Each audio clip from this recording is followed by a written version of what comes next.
Ex-wife at stepdaughter ni Coach Tabs Baldwin may ibinunyag laban sa kanyang totoong pagkatao. Pero bago ang lahat, kung ikaw ay bago sa aking channel, huwag kalimutan na mag-subscribe at i-click ang notification bell for more trending news. Patuloy na pinag-uusapan sa social media ang mga bagong detalye na lumulutang. Kaugnay ng kontrobersyang kinakaharap ng Ateneo Blue Eagles coach na si Tab Baldwin kasunod ng trahedyang naganap sa dalawang manlalaro ng kuponan na sina Rene Baterbonia at Divine Adeli. Habang patuloy ang panawagan ng mga pamilya para sa katotohanan at hustisya, isang panibagong pangalan ang umagaw sa atensyon ng publiko. Kamakailan lamang ay nagsalita ang estranged wife ni head coach Tab Baldwin na si Effie Baldwin. Marami ang nagulat na maglabas ito ng isang video statement sa X o dating Twitter, kung saan ibinahagi niya ang ilang mabibigat na aligasyon na umano'y matagal na niyang pinapaabot sa pamunuan ng Ateneo.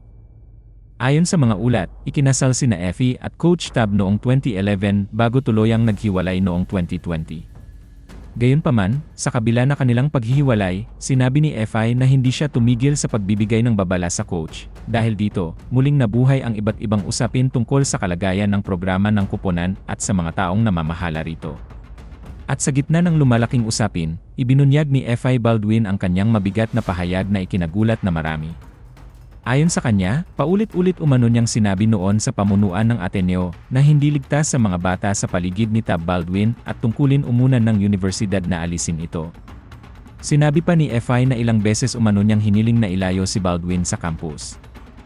Subalit hindi sa pakinggan at nakaranas umunan siya ng pananakot at pananahimik. Nagbigay rin siya ng mensahe para sa mga magulang ni Rene Baterbonia at Divine at sinabi niya ang pagkawala ng dalawang binata ay maaari pa sanang iwasan. Samantala, nagbahagi rin ang saloobin ang anak na si Jota, na muling nagbigay ng pansin sa mga naging babala ng kanilang pamilya noon. Sa kanyang social media post, binatikos nito si team manager Christopher Epokimpo, at sinabi tila hindi umano siniseryoso noon ang kanilang mga naging pahayag. Ayon kay Jota, hindi lamang ngayon nagsimula ang kanilang mga pangamba. Anya, matagal na nilang sinusubukang iparating ang kanilang mga hinaing. Ngunit tila hindi umano ito nabigyan ng sapat na pansin ng mga kinaukulan.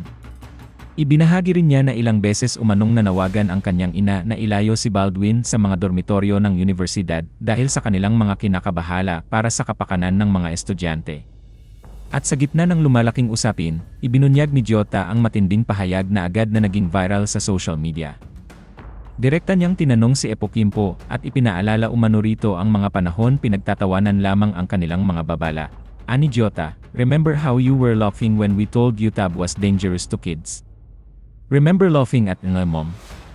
Dagdag pa niya, naaalala rin umano niya kung paano nila kinakiusap noon na alisin si Baldwin sa mga dormitoryo ng Ateneo.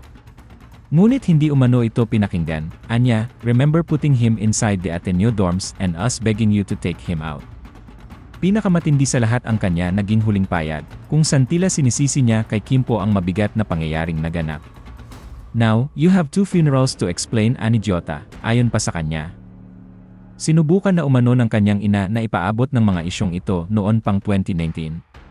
Ngunit sa halip na maaksyonan ay nakaranas pa umano ito ng pananakot at panghaharas. Dahil dito, umani ng iba't ibang reaksyon mula sa publiko ang natura ng mga payag. Ilan na nagpayag ng pagkabigla at naniniwala dapat investigahan ang lahat ng aligasyon. Habang mayroon din na nawagan na hintayin ang resulta ng mga opisyal na investigasyon bago magbigay ng anumang konklusyon.